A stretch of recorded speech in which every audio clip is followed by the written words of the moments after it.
Blake Lively and Justin Baldoni are caught up in multiple multi-million-dollar lawsuits over their film It Ends With Us. And as the drama continues to unfold, it appears it doesn't end with them. So I'm about to break down the entire feud between the former co-stars. First, we need to start with a little background. In 2019, Justin's Wayfarer Studios bought the movie adaptation rights to Colleen Hoover's mega popular book, It Ends With Us, and the production company also owns the rights to its sequel, It Starts With Us. Justin directed It Ends With Us and stars in the film with Blake, but as the movie was released in August 2024, rumors of a rift between the leads started to circulate. It's also important to note that production of the film started in May of 2023, but paused in June because of the Writers Guild of America strike. When the movie was released, Justin and Blake did not promote it together, and he was noticeably absent from a lot of the premieres, only attending the red carpet in New York City, where he didn't engage with his fellow actors.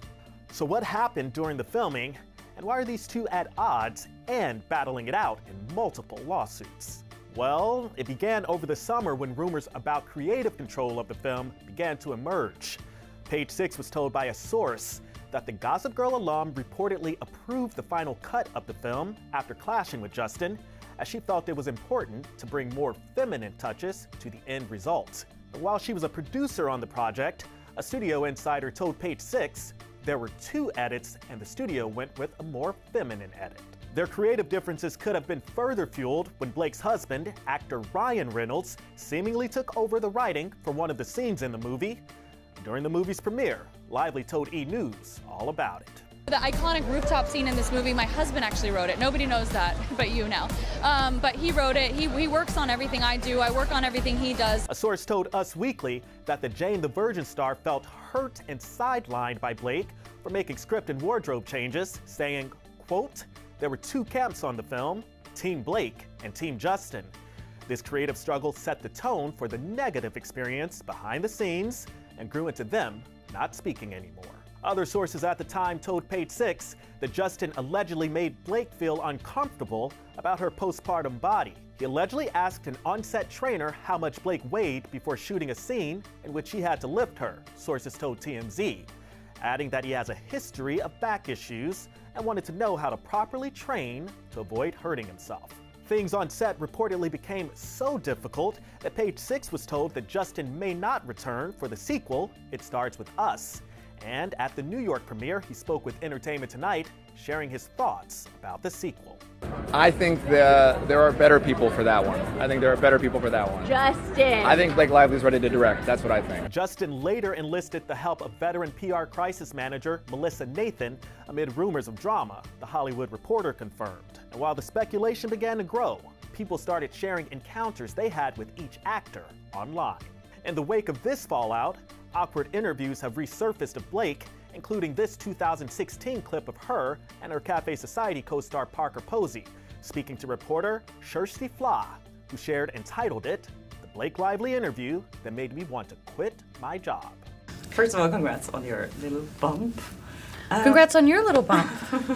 What about my bump? Fans also called Blake out for promoting It Ends With Us in a girly and upbeat way, with many claiming she did not focus on the film's serious themes, namely its portrayal of domestic violence.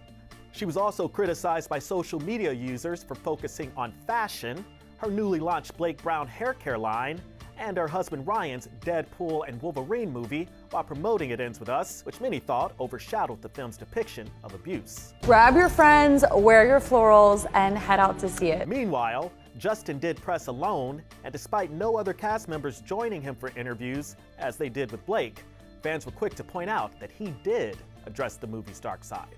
I think that's the challenge, right? Because what is a typical abuser or a typical victim? I think that there is no typical anything. I think that unhealthy relationships are on a spectrum, and this was a really important one. So, we partnered with our dear friends at Know More. It was the only way that I could direct this movie is if I had a group of women specifically behind me who are specialists in this space. And from the very beginning, we worked very hard to create a very truthful and honest story that could reflect the reality of what millions and millions of people go through every day. Months after rumors plagued the romantic drama's release, Blake filed an official complaint accusing her ex-co-star of sexually harassing her while filming. The actress alleged in the complaint, obtained by Page Six in December 2024, that there had to be an all-hands meeting about Baldoni's bad behavior. At the time, it was allegedly requested that the director refrain from adding more sex scenes outside the scope of the pre-approved script, stop showing her nude videos and images of women, and more. Justin was also told to no longer make any mentions of cast and crew's genitalia, inquire about Blake's weight, or her dead father. Lively's husband, Ryan, was reportedly present for the discussion. The former co-stars, however, worked with intimacy coordinators on set, which Baldoni once said was so important to have so they could all feel safe and also ensure that the scenes were elevated. His and Wayfarer Studios attorney, Brian Friedman, told Page Six in response to the complaint, "It is shameful that Miss Lively and her representatives would make such serious and categorically false accusations. These claims are completely false, outrageous, and intentionally salacious, with an intent to publicly hurt and rehash a narrative in the media." Blake also claimed in her complaint that Baldoni was behind much of the hate she had been receiving online. She accuses him of engaging in social manipulation to destroy her reputation. The complaint cites text messages, including one from Baldoni's publicist to a studio rep, that allegedly stated he wants to feel like Lively can be buried, to which the other person responded, "You know, we can bury anyone." According to Deadline, Justin was dropped as a client by WME, and co-stars Jenny Slate and Brandon Sklenar showed their support for Blake after the complaint's release. Her sister Robin Lively called it justice, while her brother-in-law, Bart Johnson, slammed Justin's gross and disgusting PR team. Even Blake's Sisterhood of the Traveling Pants co-stars, America Ferrera, Alexis Bledel, and Amber Tamblyn, shared their support for the actress in a joint statement. Amber Heard and Whitney Cummings also rallied behind Blake. Lively filed a formal lawsuit against Baldoni on December 31st, suing her co-star in New York's federal court for alleged sexual harassment, retaliation, breach of contract, infliction of emotional distress, invasion of privacy, and lost wages. She made the same allegations as she did in her initial complaint filed with the California Civil Rights Department. In addition to Baldoni, Lively sued his PR team and Wayfarer Studios, which produced It Ends With Us. That same day, Justin filed a bombshell $250 million libel lawsuit against the New York Times after they published a story about the ongoing drama. The actor filed the 87-page complaint in the Los Angeles Superior Court after the Times published their "We Can Bury Anyone" inside a Hollywood smear machine article on December 21st. It Ends With Us producer Steve Sarowitz and Jamie Heath alleged that the Times cherry-picked and altered communications without providing necessary context. In the libel lawsuit, Justin also accused Ryan Reynolds of berating him for fat-shaming Blake and claimed the clash took place at the couple's New York City penthouse last year. And the lawsuits don't stop there. In January 2025, Justin filed a bombshell $400 million defamation and extortion lawsuit against Blake Lively and Ryan Reynolds. In the complaint, obtained by Page Six, the actor-director accuses his former co-star of allegedly using her friendship with global superstar Taylor Swift to manipulate him. The lawsuit claims Baldoni was invited to Lively's New York City penthouse, where Reynolds and a famous and famously close friend of the couple were present, and allegedly gushed about the direction in which Lively had taken the script with her rewrites. After the meeting, Baldoni then allegedly texted Lively about the pivotal rooftop scene from the movie, per the complaint, and seemingly appears open to the feedback. "I really love what you did. It really does help a lot," he allegedly wrote. "Makes it so much more fun and interesting, and I would have felt that way without Ryan or Taylor."